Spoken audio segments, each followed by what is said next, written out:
Ouh, wesh l'équipe, Algérie 3, Zimbabwe 1, le match vient de se finir. Donc on va un peu débriefer tout ça. Et il va avoir des choses à dire, il va avoir des choses à dire parce que on n'a pas vu le même visage de l'équipe nationale qu'on voit d'habitude. Avant de commencer, les gars, bienvenue sur la chaîne pour ceux qui ne sont pas abonnés, vous. Abonnez-vous si ce n'est pas fait.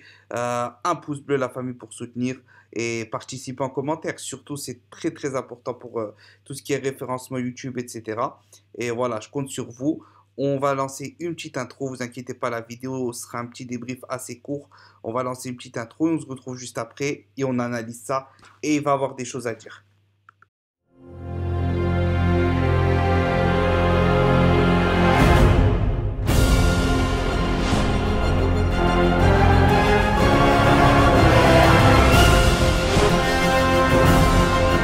Jack pour tenter sa chance, le but. Oh, le premier.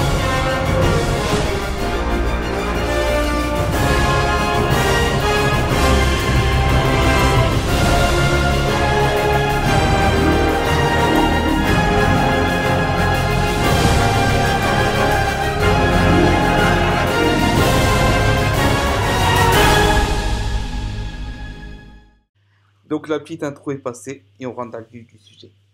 Donc, match très très surprenant. Très très surprenant, je ne vais pas vous mentir, j'ai été assez déçu de l'équipe d'Algérie. Certes, victoire 3, on se dit bon 3, c'est qu'ils ont marqué 3 buts, c'est que le job a été fait, mais non. J'ai pas trouvé que le job a été fait et j'ai même vu beaucoup de lacunes avec cette sélection-là, cette équipe d'Algérie. Donc déjà, on va parler de la première mi-temps. Donc première mi-temps, premier but de Bounjah suite à un gros travail de Fegouli, que ce soit dans la vision du jeu, dans le rythme qu'il a mis. Pour moi, Fegouli, de toute façon, est l'homme de la rencontre et l'homme du match. Euh, et voilà. Mais Bounjah, il a suivi, il a marqué, c'est son rôle. Ça, c'est ce qu'on demande à un attaquant. Par contre, pour une fois, on ne pourra pas dire que Bounjah n'a pas fait son rôle d'attaquant. Il a été en mode renard des surfaces et c'est ce qu'on attend de lui. Efficace, marquer quand il faut marquer. Et ça a permis de prendre l'avantage, de permettre que le Zimbabwe se livre un peu plus, d'enchaîner avec un deuxième but somptueux de Fegouli. Et, euh, et voilà. Mais ensuite, troisième but de Riyad Mahrez quasi tout seul. Quasi tout seul. Et ensuite l'égalisation, enfin, pardon, le but du Zimbabwe vers la fin de match, but qu'on aurait pu éviter. Donc voilà à ce niveau-là. Ça c'est pour parler brièvement des buts. Ce que j'ai pensé de la rencontre, c'est que si vous analysez bien, sur les trois buts qu'il y a eu dans la rencontre, il n'y en a pas une qui vient d'une belle phase de jeu. Premier but, Sofiane Fegouli part. Il frappe, le gardien la remet, il n'arrive pas à la bloquer. Bounja suit, but. Deuxième but, centre de Riyad Mahrez. Les défenseurs étaient à l'ouest. Le gars, il n'a même pas sauté. Il n'y a personne qui a couvert Fegouli. Le gars qui était devant lui n'a même pas sauté pour intercepter la balle. Fegouli met sa petite tête plongeante. Et troisième but, Riyad Mahrez fait son but tout seul. La balle revient, il est entre 7-8 défenseurs, il accélère. Deux, ils sont hyper lents, pas agressifs. Ensuite, 2-2, il fait un petit geste, petit lob. Non. On n'avait pas. euh, Malgré que le Zimbabwe s'est défendu avec son jeu, franchement, il y a eu des phases qui étaient quand même pas mal du Zimbabwe, ça, il n'y a rien à dire dessus. Mais non. Une équipe comme ça, normalement, honnêtement, les gars, l'équipe d'Algérie, comme elle s'est jouée, ce qu'on voit depuis la CAN, là, c'était. Allez, moi j'ai dit 3-0 avant la rencontre, mais avec du beau jeu. Je voulais voir une équipe du Zimbabwe qui défend, qui se regroupe derrière, qui essaye de contrer. Je voulais voir des retours rapides de Ben Sebaini, de Halaimia, etc. Non, on n'a pas vu ça. On n'a pas vu ça. C'est un 3-1 avec l'expérience qu'on a gagné. Mais il n'y a pas de maîtrise. Il y a eu quelques phases intéressantes, mais c'était plutôt plat. Il y a eu quelques moments forts où vraiment on a vu des belles constructions, des bons choix, etc. Des joueurs, une bonne combinaison entre Brahimi et Benasser sur le côté gauche. On a vu une bonne combinaison entre Brahimi, Fegouli et Mahrez quand Brahimi rentre vers l'intérieur. Mais sinon, les gars, franchement, c'était plat. C'était plat. Beaucoup d'espace entre Mandi et Tarat. Et Taharat ne peuvent pas jouer ensemble.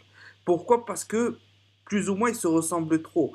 on a vu que le Zimbabwe était dangereux dès le début de la rencontre, il me semble dans les 15 premières minutes, ils ont eu trois occasions. Une de la tête qui aurait pu faire très très mal. Taharat n'a pas couvert parce que Taharat n'est pas dur sur l'homme. Taharat est quelqu'un qui anticipe, qui essaye d'être solide, qui fait des bons tacles glissés pour stopper un joueur, mais il n'a pas la lecture de jeu de Ben Lamri et surtout il n'a pas cette rigueur et ce côté rentre dedans de Ben Lamri, ce côté rock de Ben Lamri. C'est pour ça que notre charnière centrale type marche très très bien parce qu'il faut un Mandi, il faut un Ben Lamri. Il faut un Mandi et un Ben Lamri. Il ne faut pas deux Mandi ou deux Ben Lamri. Ça ne marchera pas. Ça ne marchera pas parce que les deux sont vraiment complémentaires. Et ça, on l'a vu avec Taharat aujourd'hui. Je ne dis pas que Taharat a fait un mauvais match. C'est pas ce que je suis en train de vous dire. Je vous dis que Taharat n'est pas compatible avec Mandi pour des gros gros matchs sur la durée. Parce que là, c'est des petits matchs. Mais imaginez face à la Côte d'Ivoire, face au Nigeria, face au Sénégal, et ça s'enchaîne. Faut pas prendre juste un match, ça passe. Parce que les matchs, les failles, tu les vois pas sur un match, tu les vois sur plusieurs matchs. Et Mandi Ben Lamri, les failles, on les a pas vues sur plusieurs matchs. Nigeria, Côte d'Ivoire, Sénégal aller, Sénégal retour, on les a pas vus parce qu'ils sont très très complémentaires. Chacun son rôle et chacun fait ce qu'il a à faire. Mais de toute façon, ça sera une vidéo qui sera consacrée sur notre charnière centrale. Et mais voilà, il fallait que j'en parle parce que j'ai vu des espaces. Vraiment, ça m'a halluciné entre Mandi et Taharat. Comment des joueurs comme le Zimbabwe, sans manquer de respect au Zimbabwe, peuvent nous poser autant de problèmes. C'est pas possible. C'est pas possible et c'est pas normal. Vraiment, c'est pas normal. Beaucoup trop d'espace aujourd'hui. Certes, le 5 juillet est un stade qui est très large comparé à d'autres stades. On voit tout de suite que c'est un stade qui est beaucoup plus large, hein. Un peu, je vais pas exagérer, je vais pas comparer, mais ça se rapproche du Camp Nou un peu. Vous voyez, des stades assez larges en largeur qui permettent justement d'avoir un jeu qui part vers la droite, vers la gauche, vers la droite, vers la gauche, pour construire petit à petit de côté et partir dans l'axe quand il y a des ouvertures. Mais c'est pas ce qu'on a su faire aujourd'hui. On n'a pas fait ça bien. Et voilà, moi honnêtement, je suis déçu du match. Je suis déçu du match parce que l'équipe ne m'a pas donné satisfaction.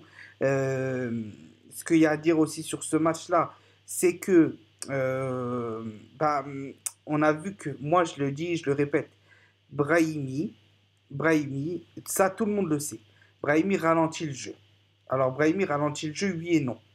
Il faut être juste, il faut être honnête quand on parle de Brahimi. Brahimi rond-point, Brahimi ceci, Brahimi cela, arrêtez. Arrêtez ceux qui ont suivi Brahimi à Porto. Ils savent très bien comment on doit utiliser Brahimi. Brahimi, il peut te manger 7, 4, 5 joueurs, ensuite faire une passe magnifique quand il est mis dans les bonnes dispositions. Et si vous regardez ces matchs à Porto, des fois où il était dangereux dans la construction rapide, je parle bien dans la construction rapide parce que c'est ce qu'on cherche avec l'Algérie, une construction rapide, il était placé bas. Il était placé bas. C'est-à-dire que quand il revenait pas, qu'il arrivait à placer, casser les lignes, parce que les joueurs venaient vers lui, il a cette capacité à les éliminer, il crée tellement de décalage dans les lignes que si tu as des joueurs intelligents qui savent se placer, comme un Bounjah, comme un Slimani, quand ils sont dans leur très très beau niveau, il est capable de casser des lignes avec une seule passe, Brahimi, ensuite. Mais cette passe-là, il ne peut pas la faire de côté. C'est pour ça que pour moi, Brahimi, quand Gourcuff l'avait mis en 10 dans un 4-4-1-1, il avait raison. Il y a beaucoup de gens qui disent Brahimi doit jouer sur le côté. Non, pas quand tu as un Mahrez. Brahimi, tu le mets dans une équipe sur le côté quand il n'y a pas de joueurs qui sont capables d'éliminer et de construire. On a Mahrez qui est capable d'éliminer et de construire. On a un Boulaye en 10 qui est capable d'éliminer et de construire. On a un Benasser qui est capable d'éliminer et de construire.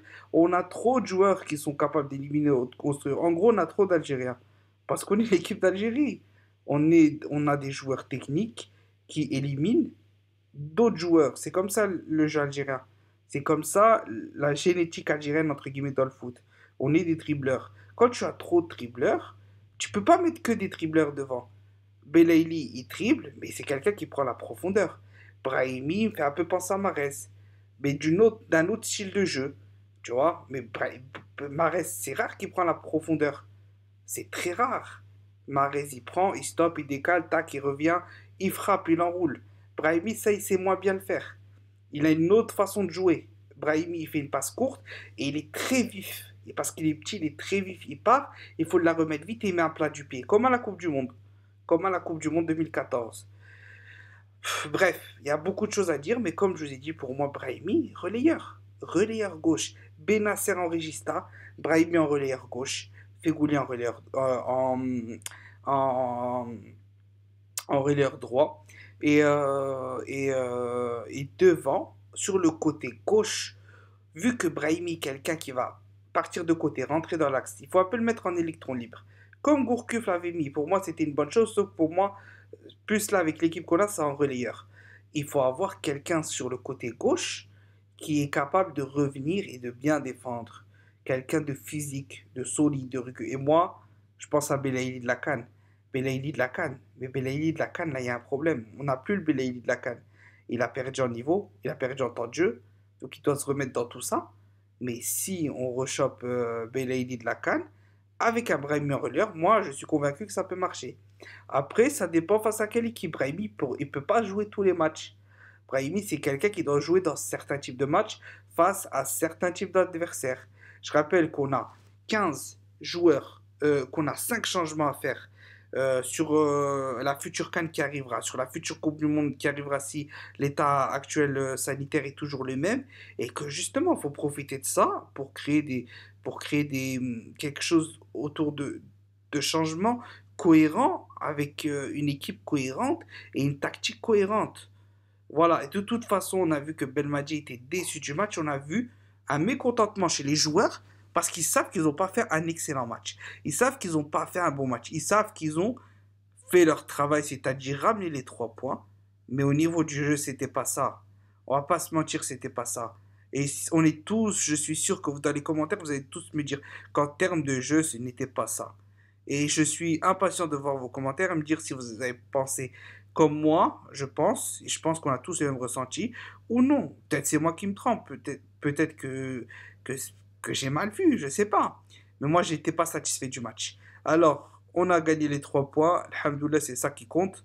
21e match, 21e match d'invincibilité. On prend, mais attention au match retour. Attention au match retour. Mais je compte sur les joueurs et je compte sur Belmadi pour nous faire un sacré match retour. Parce que là, il a vu des failles et il va travailler sur les failles. Et il faut des matchs comme ça où on voit des failles pour se corriger, pour s'améliorer. En tout cas, mes 3 tops, les gars. Fegouli, Fegouli, euh, Fegouli, Benasser et Mahrez. Fegouli, Benasser, Mahrez. Mes trois flops, si je dois en avoir sur ce match-là, ça serait alors Taharat. Mais c'est pas de sa faute. C'est pas de sa faute, c'est parce que il a un concurrent de taille qui est Ben Lamri, et il peut pas, honnêtement, il a pas le niveau de Ben Lamri, surtout avec l'association Mandi, c'est pas pareil, c'est autre chose. Donc je dirais Taharat, je dirais Abeid parce que j'attendais plus, mais il n'a pas été mauvais Abeid, hein. Au niveau physique, comme Guedjoura, il a été bon, mais j'attendais plus d'Abeid. Et le troisième, sincèrement, j'en ai pas. Peut-être Halaimia, peut-être un peu Halaimia, mais voilà, à moindre mesure. Donc voilà, les gars, pour la vidéo. Bon, elle aura duré un peu plus que prévu. Je voulais faire entre 10 et 15 minutes, ça a un peu dépassé, mais c'est pas grave. Des fois, il faut dire ce qu'on a à dire. En tout cas, One, two, three, viva l'Algérie. Les 3 points, c'est ça qui compte. On a ramené les 3 points. Maintenant, on va aller chercher les 3 autres points au Zimbabwe. Mais il va falloir se corriger, les gars. Il va falloir se corriger. Il va falloir nous redonner le plaisir de voir jouer la section algérienne parce que je pense qu'on était beaucoup frustrés derrière notre écran pour beaucoup. Même s'il y a eu des buts, même s'il y a eu des choses intéressantes. Mais non, on fallait mettre plus que ça. Fallait surtout jouer avec l'art à la manière. Parce qu'un 3 avec l'art et la manière, même si tu as des loupés, même si voilà, tu le prends mieux qu'un 3-1 où tu es frustré, où tu te dis non, il y a quelque chose qui manque, il y a quelque chose qui ne va pas. Donc voilà, c'était tout les gars pour la vidéo. J'espère que la vidéo vous aura plu. On se retrouve dès demain pour parler aussi d'un autre sujet autour de la sélection algérienne. Vous verrez ça. Je vous invite à vous connecter. Abonnez-vous si ce n'est pas déjà fait. Un pouce bleu. Participez en commentaire. On se dit à la prochaine. Portez-vous bien. Allez, ciao.